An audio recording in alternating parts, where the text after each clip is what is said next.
Hey there, ladies and gentlemen, this is AzumangaDiohFan here, and I know it's been a long time since my last full-length commentary, but I've had a lot of things happen within that time frame. Not only did I have a ton of homeschool work to do, but I was also busy preparing for my graduation. There's also the fact that my original computer was at the end of its lifespan, which led to its death a couple months ago. Luckily, I was able to obtain a new computer back in April, and now I'm ready to do another full-length commentary once again. This time, I'll be doing a commentary on a rant view of the 2016 Powerpuff Girls series made by Credible Gaming. Now, I will admit, as a kid, I did watch the original series, and while I did enjoy it, I wouldn't call myself a die-hard fan. As for my thoughts on the reboot, well, needless to say, I didn't particularly care for it, but I'll elaborate more on that in my final thoughts. That said, though, even as someone who wasn't that fond of the reboot, I found a surprising number of issues with this rant view. What are they, you may ask? Well, let's not waste any more time and find out.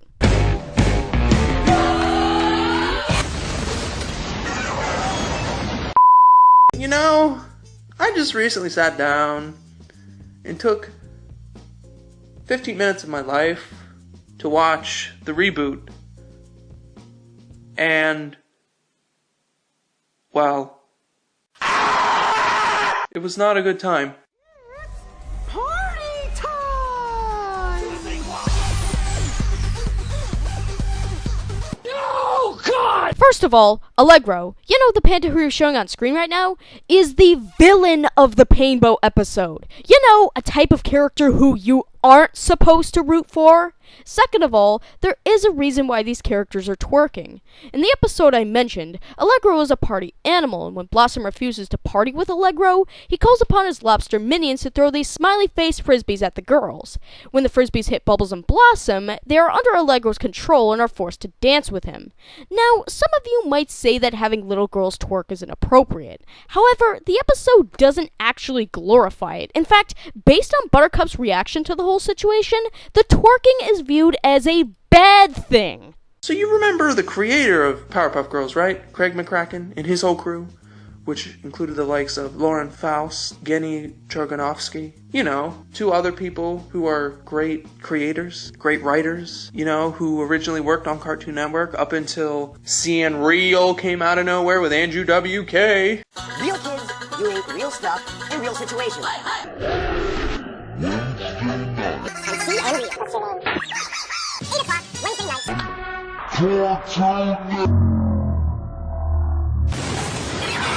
Dude, Sanreal hasn't been a thing since 2010, and the idea of a Powerpuff Girls reboot wasn't announced until 4 years later, so it seems rather odd and pointless to include it in your rant view since it has very little to do with what you're talking about. Which does beg the question, did you only put in a CN Real reference just for this one stupid joke? If so, then the joke fails miserably. You play 2 CN Real commercials back to back followed by an explosion clip. Not only does the joke seem more padded out than it needs to be, but it also throws off the timing of said joke. If you were to play one CN Real commercial and follow it with the explosion clip, it would have worked fine. Oh, and let's talk about that explosion clip, shall we? You see, earlier in the video, the exact same clip is played when he's showing off the Powerpuff Girls bumper, so I'm thinking there is supposed to be some sort of running joke going with this clip. If that's the case, then this joke also fails. If you want to have a good running joke, then you need to build upon it, add some major variation to it.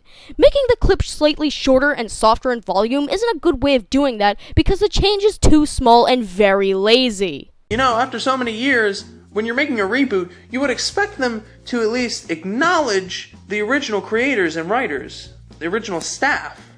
You'd expect that, but that didn't happen. Says who? No, seriously, where does it say that a reboot must acknowledge the original staff? Sure, you could throw in a few references to the original source material as seen in Casino Royale and Skyfall, but other than that, the whole point of a reboot is to basically start something over again, thus acknowledging the original staff is not a requirement. Also, that didn't happen. Yeah, no. Let me fill you in on something about this 2016 reboot.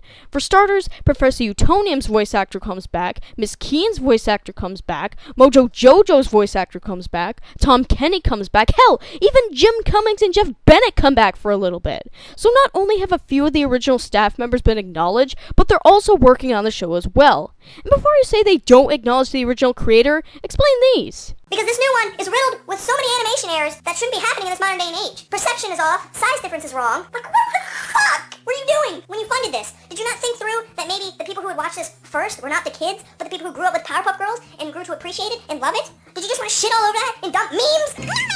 And fucking twerking on the masses! Yes, because the original show was entirely timeless and never contained references to pop culture at all. So, long story short, you should not watch the 2016 reboot of Powerpuff Girls until they get better writers, a better animation studio, and decide to actually include the original crew who made the original Powerpuff Girls so great. Could this show benefit from some better animation and writing? Sure.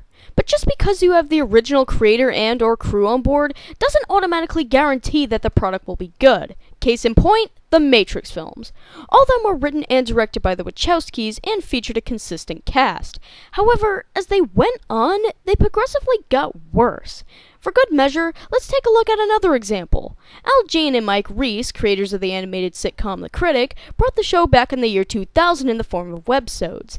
However, when compared to the previous two seasons, there was a noticeable drop in quality. Not only was the animation in the webisodes more rudimentary, but it also decided to focus more on cutaway gags in Jay's film critic job, as opposed to the previous two seasons where Jay's life both on and off the job was focused on more equally. In turn, this makes Jay seem like a less interesting character, and the world around him feel a lot smaller. So, with that said, I'm pretty much ending the video here and moving straight to my final thoughts.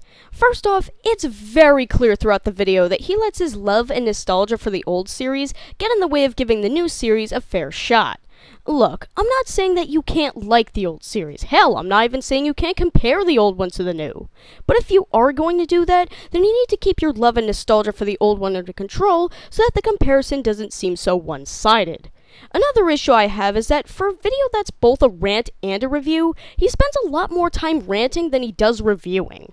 Granted, he does address things like the reboot's various animation errors and subpar writing, but even then, the amount of time he spends talking about those elements is far outweighed by the amount of time he spends ranting. As for my thoughts on the reboot, well, like I said, I don't particularly care for it, and one of the reasons why is because this show tries so hard to appeal to both the fans of the original series and casual viewers of the network that it just comes off as a watered-down reboot on both sides. You see, when you try to appeal to everybody, you wind up appealing to nobody, and I also think this is why the show is lacking an identity of its own. Another issue I have with the series is that the characters, particularly the girls, are so flanderized to the point where they sort of become parodies of themselves.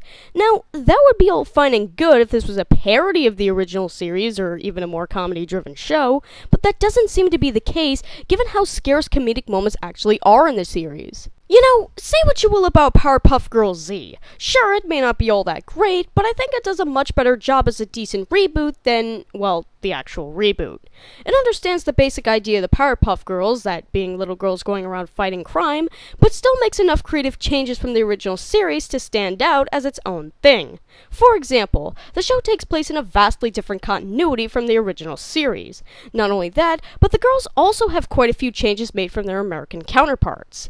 So that's pretty much all I have to say. So until next time, ladies and gentlemen, this has been AzumangaDiohFan signing out.